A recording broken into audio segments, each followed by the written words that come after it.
Hey everyone, hope everyone's doing well. Welcome back to another video. So in this video, it's the beginning of my 3-week long peak.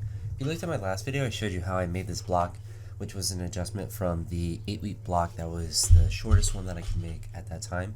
There was an update, so now I'm able to make a 4-week long block, and I'm able to backdate it by a week. So even though I'm starting in week 2, I'm still able to have it end at the time that I'm going to be doing my competition, which is going to be on the 21st. So because of that, the first day of it had some heavy singles in the snatch, had some block clean plus dip plus push press, some relatively light front squats, but they still felt they felt relatively difficult, and then some, I just did barbell jumps. It wanted me to do like vertical jumps, and I think I swapped it to squat jumps and then just did vertical jumps because, barbell back squat jumps. I don't really know what to call them. You'll see them at the end of the video. I probably won't typically record those because I won't really push the weights up with them at all. I think the most I've ever tried to do is just like 135, just because it's not really any point of going much up higher than that when you are actually jumping up off the ground. But this, I was very happy with how snatches went. I didn't have any misses until 120 kilos, which I ended up missing twice.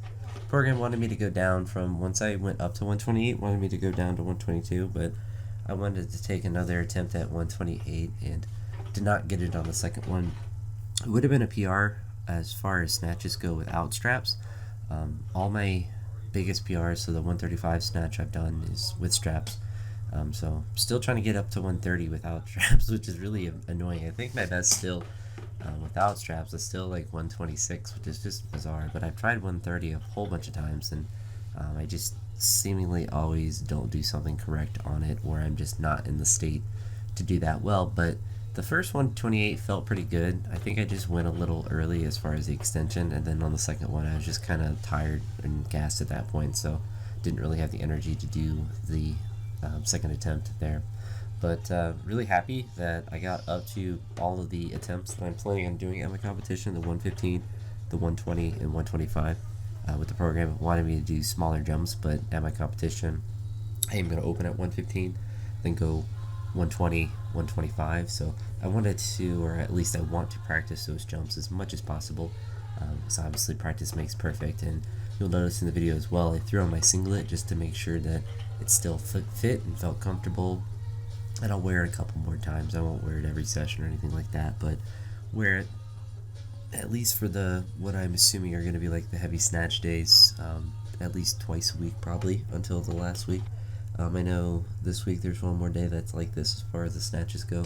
I probably won't throw the singlet on for that, and I'll probably use straps just so my hand doesn't get too tore up. But I wanted to have a day that was very similar to competition, so with all the I tried to do the same warm-ups that I would do with the competition, with the singlet, without straps, without music once I got to my opening attempt at 115, and tried to do all of the attempts. And you wouldn't see this in the video because it'd be a very long video, but tried to do it from when I hit record on the video to when I complete the lift, or at least start the lift, in under a minute. So obviously that would be the competition standard. I've never had a problem with the minute time in competitions. I usually go with plenty of time.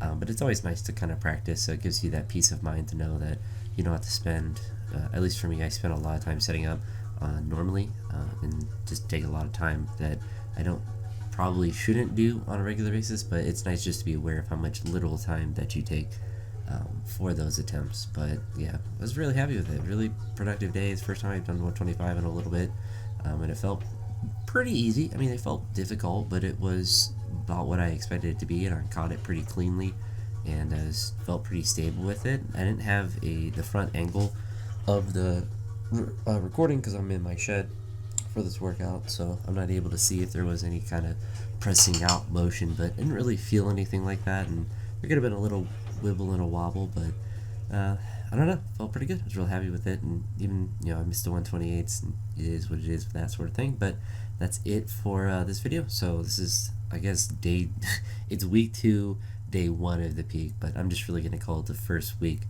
because it's just going to be a 3-week peak. So we'll see how it works, peaking me toward the competition. There is not really much going on in my life other than school.